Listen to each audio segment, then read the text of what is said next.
So kids today are saying, you have failed us, talking to adults. You have failed us.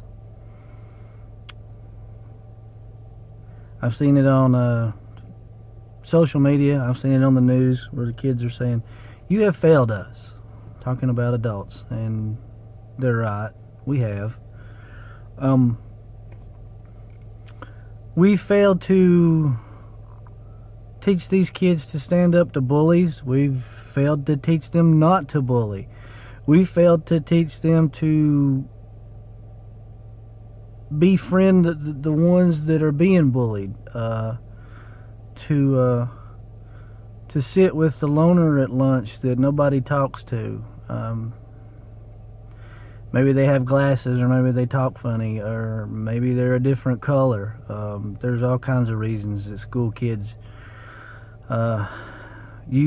choose to single out a kid.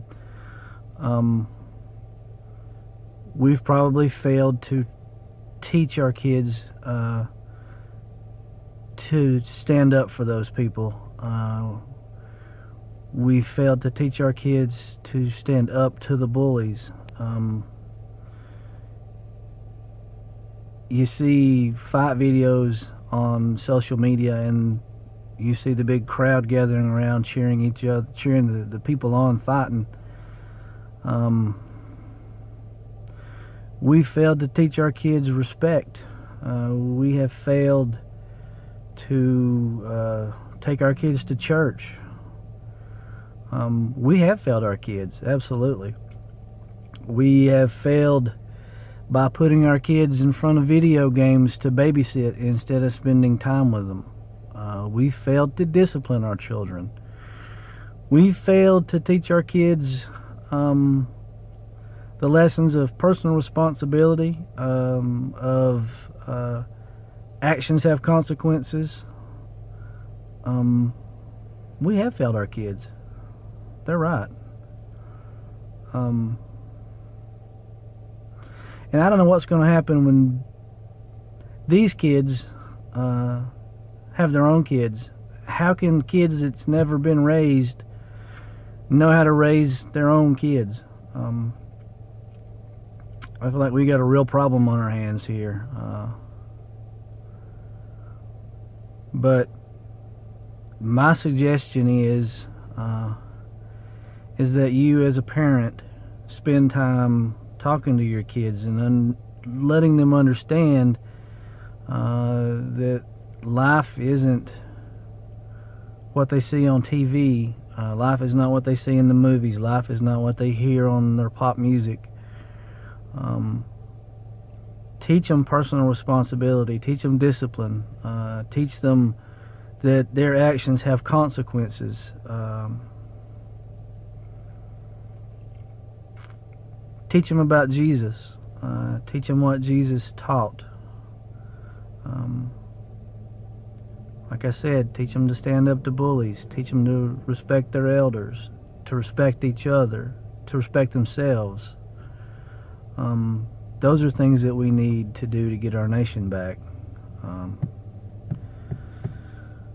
So yeah, we failed our kids. I think that's how we make it up to them. That's how we help the future generations to come after us. And I know if you're a kid watching this, you think I'm probably old-fashioned and don't know what I'm talking about, and that's okay. I raised my own kid. I know. I was a kid too once. I thought I knew everything, but as you age, you get a little age on you, you'll start seeing things different too. I know you don't believe that now, but that's the truth. And I know right now it's all guns. That's the problem. Guns aren't the problem. Guns are just metal and wood and plastic. It's an inanimate object, no different than a knife or a bat or a rope or poison or fertilizer or an airplane or bare hands or a car or a truck or any other number of ways you care to kill somebody. If that's what's in your heart, we have a heart problem. that's what we need to address. So if we failed you, if we failed our children, we need to start addressing the problems of the heart. We need to connect with one another. We need to put our social media down. We need to eat together as a family. We need to spend time as a family. Because you can look back in our history to times where we did those things. We didn't have the problems we have now. We had guns, just like we have now, but we didn't have the problems that we have now. We need to take some personal responsibility. We need to be an example to these kids who say that we failed them. We need to do that. We owe that to them. We owe that to our society. We owe that to our nation moving forward. These people are going to be the ones that take care of us when we get old and get in the nursing home. I'd kind of like for them to understand a few things that they don't now. Anyway, that's what's on my mind. I saw that on the news and social media the other day and felt like I wanted to address that. If you guys like this, share it, comment on it, spread it around if you think it needs spreading around. Let me know what you think of it. Anyway, you guys have a good night.